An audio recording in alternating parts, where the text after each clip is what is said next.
Assalomu alaykum hurmatli kuzatuvchilar. Sizlar bilan yana Farhod Tursunov. Demak, navbatdagi video darsimizga xush kelibsiz. Bu safargi darsimiz ham kompyuter tarmoqlari fanidan bo'ladi. Navbatdagi mavzuyimiz tarmoqni himoyalovchi dasturlar bilan ishlash. Demak, qiziqarli mavzu yuzasidan yaqin daqiqalar davomida siz bilan fikr almashamiz, bilganlarimizni sizga aytishga harakat qilamiz. Darsimizni diqqat bilan kuzatib boring. Boshladik. Tarmoqni himoyalovchi dasturlar. O'zi tarmoq haqida ancha darslarimizdan beri birgalikda siz bilan gaplashib kelyapmiz. Tarmoqdagi xavfsizlik, hujumlar yoki unlardan himoyalanish haqida. Endi esa aynan shu mavzularning mantiqiy davomi sifatida tarmoqni himoya qiluvchi ba'zi bir dasturlar va ularning vazifalari, umuman olganda qaysi hujumlardan himoyalanishimiz kerakligi haqida yana bir bor siz bilan to'xtalib o'tamiz albatta. Firewall va uning afzalliklari. Demak, yuqorida biz dasturlar aytganmiz, IDS, IPS, antivirus, VPN, DLP va boshqalarni misol keltirganmiz, lekin birinchi navbatda firewalldan boshlaymiz. Firewallni menimcha bilasiz, eshitgansiz juda bo'lmaganda, hozir siz bilan yaqinda tanishishga harakat qilamiz. Firewall nima? Firewall bu Red Hat yoki Fedora tizimlarini ishlatiladigan dinamik xavfsizlik devor boshqaruv tizimi bo'lib, u real vaqt rejimida qoidalarni o'zgartirishga imkon beradi ko'pincha. Firewall quyidagi afzalliklarga ega. Demak, qanaqangi afzallikka ega ekanligi haqida hozir tanishamiz. Dinamik qoidalar, xizmat to'xtatilmasdan qoidalarni qo'shib o'zgartirish mumkin bo'lgan talablar albatta.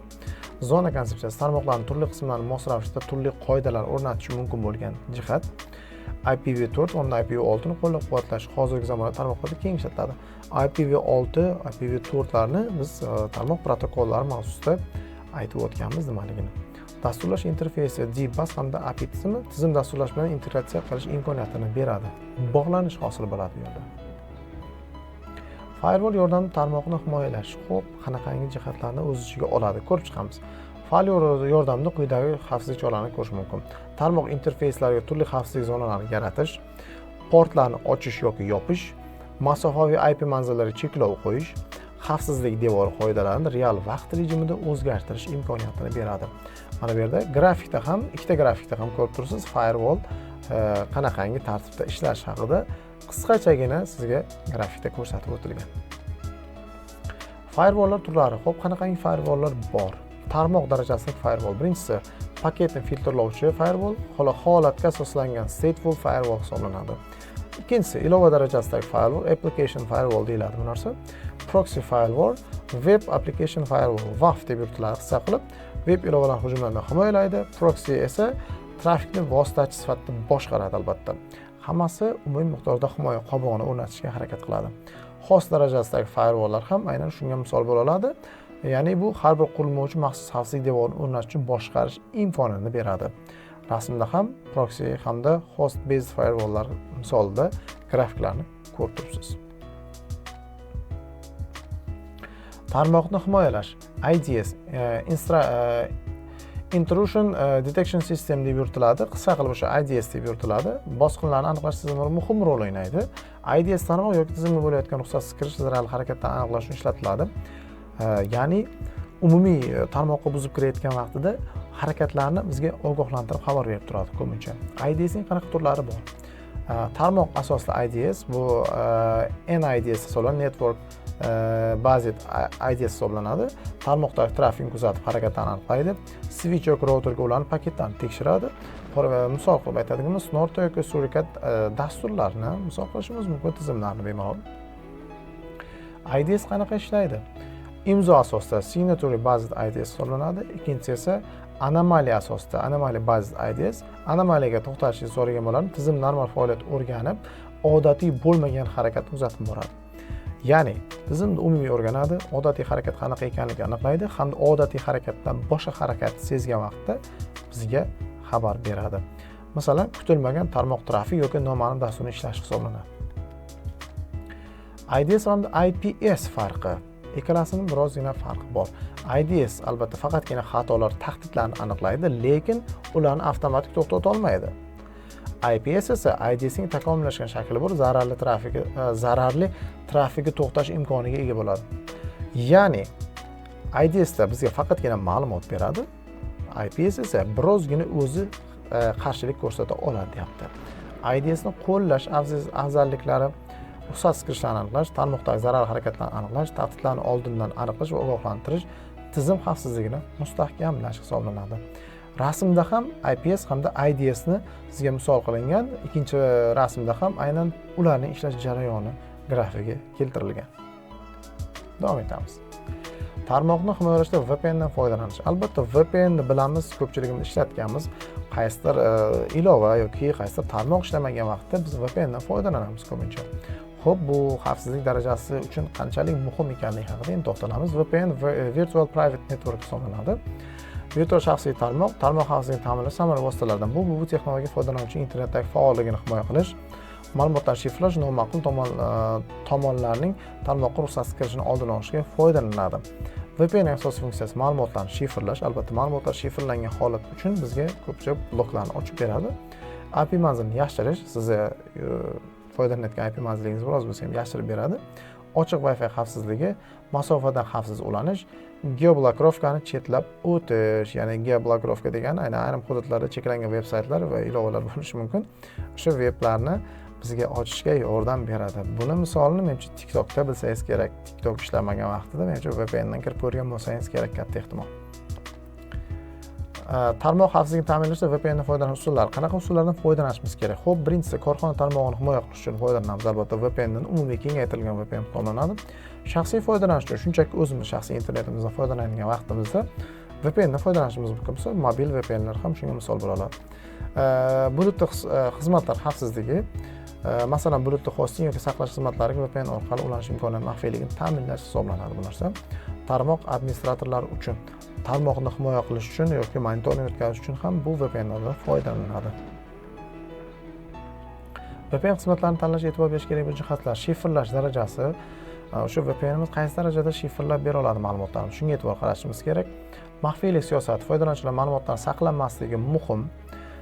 Tezlik va barqarorlik albatta shuncha kirganga yarasha biroz sekin ishlashi mumkin VPNlar, lekin xavfsizlik darajasi yuqoriligini aytadi. Lekin ayrim VPNlar bor, ham tezroq, ham maxfiyroq ishlashi mumkin. Qo'llab-quvvatlanadigan qurilmalar Windows, macOS, Android, iOS tizimlari, albatta hamma tizimlar demoqchi bu bilan. Serverlarning joylashuvi, global server tarmog'i mavjudligi. Umumiy holatda ifodalanadigan jihatlar mana shu. Tarmoqni himoyalash, antivirus va anti-malware dasturlaridan foydalanish. Antivirus dasturiy vositalari umumiy kelayotgan siz tarmoqqa foydalanayotgan vaqtimizda zararli dasturlar bo'lsa, uni qisman bo'lsa ham aniqlashga yordam beradi.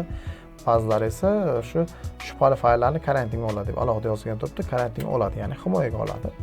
Real vaqt himoya qilish funksiyasi yordamida zararli dasturlar oldindan bloklaydi.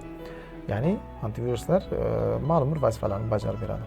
Anti-malware dasturlar, oddiy antivirusga qaragan rivojlangan dasturlar, spyware, ransomware, adware, rootkitlar bilan samarali kurashadi. Ya'ni malware'ni birardek zararli dasturlar. Anti-malware esa aynan o'sha zararli, kuchli zararli dasturlarga qarshi himoya vositalari hisoblanadi. Zamonaviy tahdidlarga qarshi kengaytirilgan tahlil va xavfsizlik devoriga ega bo'ladi. Anomal faoliyatni aniqlash orqali zararli dasturlarni bloklaydi. Bu yerda antivirus hamda anti-malware haqidagi grafik keltirilgan, qaysi jihatlari bilan bir-biridan farq qilish. Albatta, yuqorida aytganimizdek, anti-malware dasturi antivirus dasturiga nisbatan anchagina mukammalroq hamda samaraliroq hisoblanadi. Tarmoq himoyalash antivirus dasturi vositalarining roli, anti-malwarening roli kiber hujumlardan umumiy himoyalash, ya'ni albatta hujum uyushtirilayotganini aniqlash, bartaraf etish, himoyalashga yordam berish.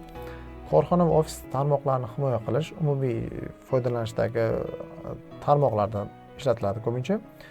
Bulutli va masofaviy ishlash xavfsizligi. Bular nima deyapti? Masofadan ishlovchi xodimlarning tarmoqqa ulanish, nazorat qilish, himoya qilish imkonini beradi. Bluetooth texnologiyani bilasiz albatta, aynan mana shu yordamida amalga oshirishga yordam beradi. Zararli dasturlarni oldindan bloklash. Agar bizda qanaqadir zararli dastur aniqlanadigan bo'lsa, o'sha dasturni doimiy ravishda kuzatib boradi. Agar zarar yetkazishi aniqlangandan keyin uni qarshi kurash amalga oshiriladi. Shubhali tarmoq harakatlarini kuzatish, ba'zi ilg'or antivirus dasturlar tarmoq orqali kelayotgan ma'lumotlar sun'iy intellekt yordamida tahlil qiladi, kiber hujumlarni oldindan sezadi. Ya'ni antivirus, anti-malware dasturlarida sun'iy intellekt ishlatilganligi uchun oldindan harakatlarni sezish hamda uni zararli dastur ekanligini aniqlash imkoniyati bizda tug'iladi. Eng mashhur antivirus va anti-malware dasturlari. Bu yerda antivirus dasturlar keltirilgan Bitdefender, Kaspersky, Norton, McAfee yoki AZ-32 va boshqalar misol qo'shilmoqda. Ayrimlarini menimcha o'zimiz ishlatsak ham kerak. Anti-malware dasturlariga e'tibor qarating. Malwarebytes Windows Defender kengaytirilgan versiyasi albatta. Hitman Pro va Zeman anti-malware dasturlarini biz misol qilishimiz mumkin. Bemalol mana shu dasturlardan siz ham foydalanishingiz mumkin. Albatta e'tibor qarating. Rasmiy manbalardan foydalaning. Ishonchli manbalardan albatta yuklab olishni amalga oshirishingizni so'ragan bo'lardik. Antivirus va anti-malware dasturlarini tanlashda nimalarga e'tibor berish kerak? Real vaqt va himoya shubhali harakatni avtomatik bloklash imkoniyatini beradimi yoki yo'qmi? Shu narsani tekshirishimiz kerak. Resurslar sarfi, tizimga og'irlik qilmaydigan dasturni tanlash muhim. Ya'ni ba'zi bir dasturlar bor, himoya qilganligi bilan birgalikda birozgina katta hajmni egallagani uchun qurilmamiz buni ko'tarmasligi mumkin. Shu sababli iloji boricha ixchamroq versiyasini tanlashimiz kerak degan. Yangilanish tezligi, antivirus bazasining yangilanib turishi kiber tahdidlarga qarshi samaradorlikni oshiradi. Sizga bitta savol, o'zingiz foydalanayotgan antivirus dasturiy mahsulotini bazasini yangilaganmisiz? Ko'pincha bir necha kunga yoki bir necha hafta ichida baza eskirib qoladi. O'sha vaqtda doimiy yangilab boradigan, iloji bo'lsa onlayn ravishda yangilab boradigan tizimlarni ishga solishimiz kerak. Ko'p platformani qo'llab-quvvatlash Windows, macOS, Linux, Android va iOS tizimlari uchun mosligini tekshirib ko'rishimiz kerak. Tarmoq tomonishi DLP, ya'ni ma'lumotlar yo'qolish, DLP texnologiyasi tashkilotning maxfiy yoki muhim ma'lumotlar ruxsatsiz tarqalishi yoki yo'qolishini oldini olishga mo'ljallangan xavfsizlik yechimidir. DLP ham o'sha maxsus himoyalash dasturlaridan biri, tizimlardan biri hisoblanadi albatta. DLP tizimlar tashkilot ichi va tashqarisida ma'lumotlar oqimini nazorat qiladi hamda noxush hodisalarni oldini olish uchun turli xil siyosatlar amalga oshiriladi. O'sha kiber xavfsizlikka aloqasi bo'lgan jihatlardan biri bu ham. DLP tizimlarining asosiy vazifalari: DLP tizimi maxfiy ma'lumotlarni himoyalash, tarmoq orqali ma'lumotlarning chiqishini nazorat qilish, ma'lumotlarning tasniflanishi, foydalanuvchilarning faoliyatiga monitoring qilish, xavfsizlik siyosatini avtomatlashtirish, uyiga olib ketish yoki mobil qurilma orqali ma'lumot tarqalish oldini olish. Misol uchun USB, tashqi disklar va boshqa qurilmalarni ko'chirishga yo'l qo'ymaslik. Ya'ni bu tizim o'rnatiladi, umumiy holatdagi har qanday kirish-chiqish nuqtalarini nazorat qiladi, foydalanuvchilar umumiy monitoring qilib boradi yoki mana tarmoq orqali ma'lumot chiqishini nazorat qilish hamda ma'lumotlar tasniflanishida aynan mana shu narsani misol qilib keltirishimiz mumkin. DLP ishlash prinsiplari. DLP texnologiyalari quyidagi usullar bilan ishlash mumkin. Tarmoq darajasidagi nazorat, ya'ni network DLP, qolaversa endpoint nazorat tizimi, USB tashqi disk qurilmalar bilan ishlash tizimi hisoblanadi. DLPning afzalliklari: maxfiy ma'lumotlarning ruxsatsiz tarqalishini oldini oladi, ichki xavfsizlik siyosatini amalga oshiradi, xodimlar xatosi ataylab qilingan ma'lumotlar tarqalishini oldini oladi, chunki to'satdan xatolik yuzasidan ham ma'lumotlar tarqalish ehtimolligi bor. Aynan shuni oldini olib qoladi. Kiber hujumlar ma'lumotlar o'g'irlanishini oldini olishga yordam beradi. Korxona tashkilot obro'sini himoya qiladi. Endi bu umumiy ma'naviy tomonlama. Qolgan yuqoridagi qismlar esa albatta umumiy himoyasini nazarda tutadi. DLP joylashishda olinish kerak bo'lgan jihatlar: to'g'ri siyosatni belgilash, albatta bu yerda tizimda bor, maxsus o'zi qo'llaniladigan siyosatni tanlab olishimiz mumkin.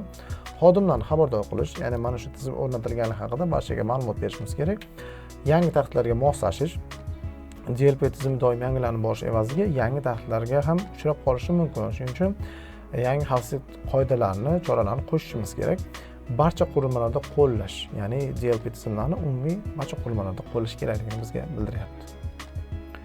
Xo'p, IPS tizimi haqida biz yuqorida ham aytdik, maqsad vazifalari, nima uchun foydalanish kerakligi haqida. Demak, IPS ishlash prinsipi va IPS trafikni kuzatish, imzo xatti-harakatlarni tahlil qilish, trafikni tahlil qilish, avtomatik javob chorasi. IPS bilan yuqorida qaysi tizimni misol qildik? Esingizda bor-a? Demak, uni ko'rib olishingiz kerak ko'proq. IPS tizimining turlari: tarmoq darajasidagi IPS, doimgidek, xos darajasidagi, bulutga asoslangan hamda gibrid, umumiy NIPS hamda HIPS imkoniyatlarni o'zida mujassam etgan yuqoridagi barcha IPSlarning birgalikda qo'shmasi hisoblanadi. IPS afzalliklari: tarmoq xavfsizligini oshiradi, noldan kunlik hujumlarni hisobotini beradi, ma'lumotlar o'g'irlanish, zararlanishini himoya qiladi. IDS bilan taqqoslagan faqat hujumlarni aniqlabgina qolmay, ularni to'xtatishga ham harakat qiladi. Biz yuqorida buni grafikda ham ko'rdik. IPS tizimlarining kamchiligi yuqorida hisoblash resurslarini talab qiladi, yaxshiroq resurslarni talab qilabizda. Ba'zan soxta signallarni ham berish mumkin. False positive deyiladi bu narsa. Hujumlarning yangi turlariga nisbatan doimiy yangilanishni talab etadi. Xulosa, biz yaqin daqiqalar davomida aynan mana shu tarmoqni himoyalovchi dasturlar bilan siz bilan fikr almashdik. Eng muhim jihatlarni haqida aytib o'tdik. Albatta, siz ham o'z xulosangizni bizga izohlarda yozib qoldirsangiz yaxshi bo'lardi. Biz ham fikr almashgan bo'lardik. Doimgidek 3 ta savol bizga murojaat qilamiz. Hamda mana shu 3 ta savolga sizdan esa javob kutib qolamiz albatta. Xo'p, yaqin daqiqalar davomida siz bilan Farhod Tursunov bo'ldi. Tarmoqni himoyalovchi dasturlar haqida menimcha ozmi ko'pmi bilimga ega bo'ldingiz deb o'ylayman. Albatta, qanaqadir fikr mulohazalar bo'lsa, izohlarda qoldiring. Qolaversa, ijtimoiy tarmoqdagi manzillarimiz orqali ham biz bilan bog'lanishingiz mumkin bo'ladi. Keyingi darslarga ko'rishguncha esa o'zingizni ehtiyot qiling deymiz. Salomat.